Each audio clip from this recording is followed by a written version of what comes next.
કે આ ફકીરી હાલ જોઈને પરખતા નહીં નાજીરને.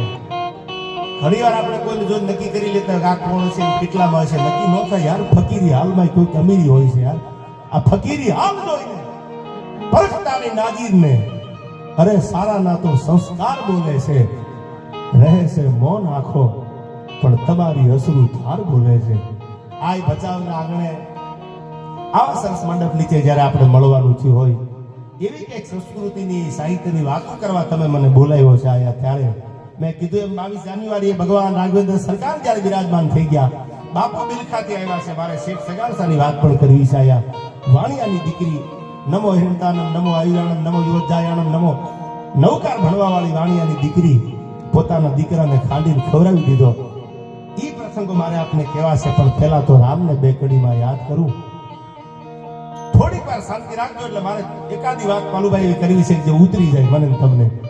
ભગવાન રામ જ્યારે બિરાજમાન થાય છે અયોધ્યાના મંદિરમાં થઈ ગયા છે જ્યારે બિરાજમાન, સૂર્યવંશી રાજા રામ અને રામની છઠ્ઠી પેઢી, સૂર્યવંશી રાજાની છઠ્ઠી પેઢી એટલે પૃથુ રાજા જન્મ્યા.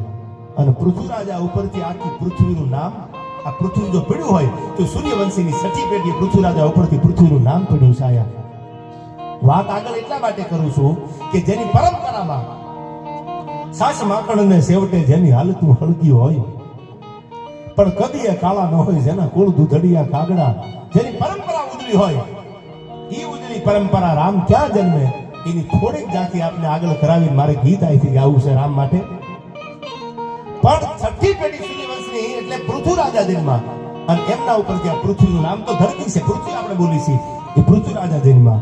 આ રામના વડવાની વાત કરું છું. હજી રામ નથી સાંભળજો, કેટલી પેઢીઓના પૂન ભેળા છે ને. તઈ દશરથના દરબારમાં ભગવાન રાઘવ આવ્યો છે, એમના રામ નો આવે.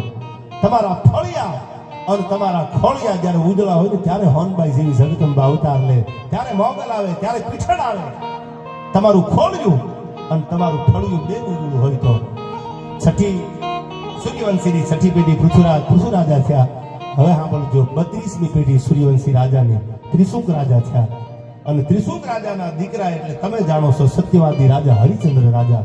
ફરી બજારમાં એક નાની એવી મારી તમારી બંગલી મૂકી, મને તમને ન ગમે સાહેબ, અયોધ્યાનું રાજ મૂકી દીધું અને ફરી બજારમાં વેચાવાનું થાય તો હરિચંદ્ર રાજા સત્ય ચૂકવું નહીં કોઈ દી. સત્ય પરેશાન હોય છે બાપુ, ક્યારેક પરાજિત ન હોય. સત્યનો કાયમ વિજય જ હોય છે. ત્યાં ભગવાન ભેળો હોય, જગદંબા ભેળી હોય. ફરી બજારમાં કોઈ વેચાણું હોય તો રામના વડવા છે. ત્રિશુંક રાજાની દીકરા 32મી પેઢીએ રાજા ત્રિશુંક થયા, એના દીકરા એટલે હરિચંદ્ર રાજા તારામતી. અને આપ જાણો છો રોહિત, આ ભરી બજારમાં વેચાઈ ગયા. અને હવે એથી આગળ વાત કરું, સાંભળજો, જેની પરંપરા ઉજળી કેટલી છે. 40મી પેઢી રાજા સગર થયા, કે જેને એક નહીં, બે નહીં, ત્રણ નહીં, પણ 100 અશ્વમેઘ યજ્ઞ કર્યા અને જેનું પુણ્ય આપ્યું આખા જગતને. અને એથી આગળ હાલો તો સૂર્યવંશી રાજાની 44મી પેઢીએ ભગીરથ રાજા થયા. એ તણ ગડકો હાડરો જો તીર ગંગા તટ જાય તો માનવીયા કુળની માઈના ભૂતનો હરદે ભાગીરથી ઉપરથી ઉતરિયા પૃથ્વી પાવન થયા, માઈ મંજન કિયા ને ભૂતનો હરદે ભાગીરથી. એ તપસ્યા કરી ગંગાને સ્વર્ગમાંથી જો પૃથ્વી ઉપર કોઈ લાવ્યા હોય તો ભગીરથ રાજા લાવ્યા. એ 44મી પેઢી. અને હવે સાંભળજો, 61મી પેઢી 61 રઘુ રાજા છે. રઘુ રાજા ઉપરથી આપણે સૂર્યવંશી રાજાઓને રઘુકુળ, રઘુવંશ, રઘુકુળ રીતિ સદા ચલી આવી, પ્રાણ જાય બરુ વચન જાય, જેના નામ ઉપરથી રઘુકુળ તરીકે આપણે ઓળખતા આવી. એ સૂર્યવંશી રાજાની 61મી પેઢીએ રઘુ રાજા થયા અને 62મી પેઢીએ રાજા અજ થયા અને 63મી પેઢીએ અયોધ્યાના પાદરમાં દશરથ થયા. અને જ્યાં 496 વર્ષ પછી મારો તમારો દુનિયાનો બાપ જ્યાં બિરાજમાન થયો એ ભગવાન સૂર્યવંશી રાજાની 64મી પેઢીએ ભગવાન રામે અવતરણ લીધું. રઘુકુળ ભૂષણ રામનું જ્યાં ગાદી તણું મુહૂર્ત હશે એ રાઘવ આયા. અને એ આગળ ઉપર કથા કહું, જ્યારે મીર બાકી બાબરનો સેનાપતિ હતો અને એ સમયમાં રાજાભાઈએ મંદિર તોડી નાખ્યું ભગવાન રામનું અને બાબરી મસ્જિદ બનાવવા માટે પાયા ખોદ્યા. ઈસવીસન 1528માં મંદિર તૂટી ગયું, પાયા ખોદી નાખ્યા બાબરી મસ્જિદના. એક વર્ષ પછી ઈસવીસન 1529માં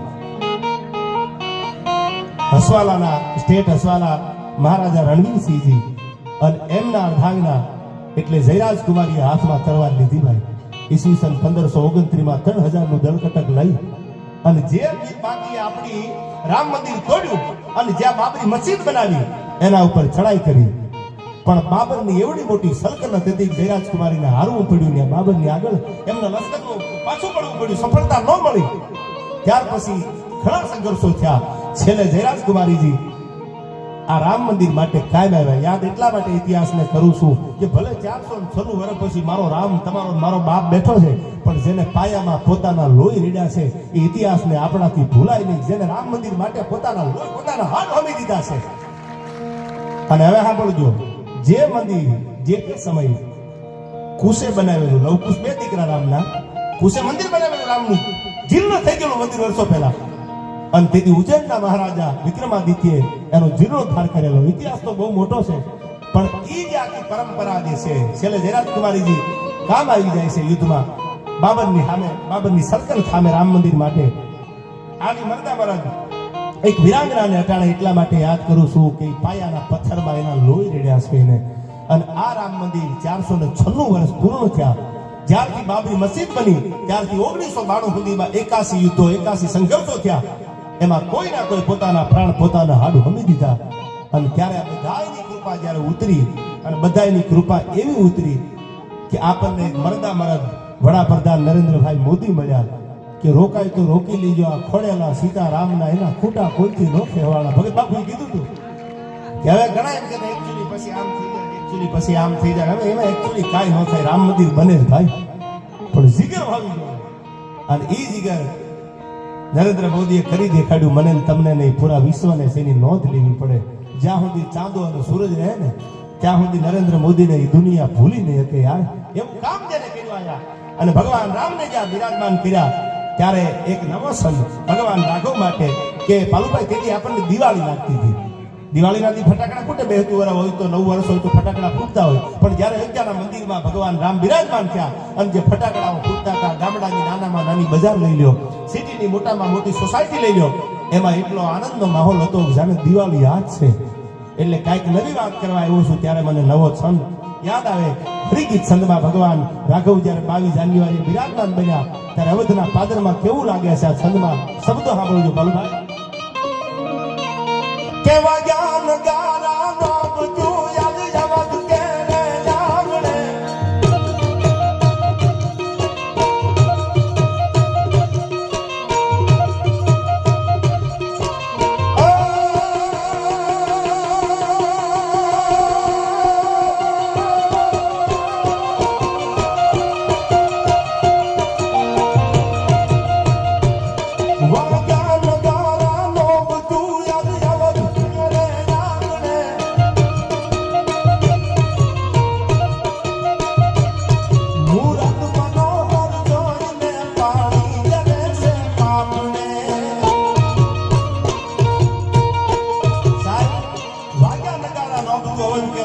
ભગવાન રામની મૂર્તિ જોઈ ને ત્યારે આપણા વડાપ્રધાનની આંખમાંથી આહુડા પડ્યા હતા. કેટલા વર્ષે મારો બાપ બેઠો છે આયા. અને જે ભક્તો હતા, રામ ભક્તો હતા, એની આંખમાંથી હરખના આહુડા પડતા હતા કે અમારો બાપ આજ બાબરી મસ્જિદ તોડી અને અમારો રામ પાછો ત્યાંના મંદિરમાં બિરાજમાન થઈ ગયો છે. ત્યારે આ કડીમાં કીધું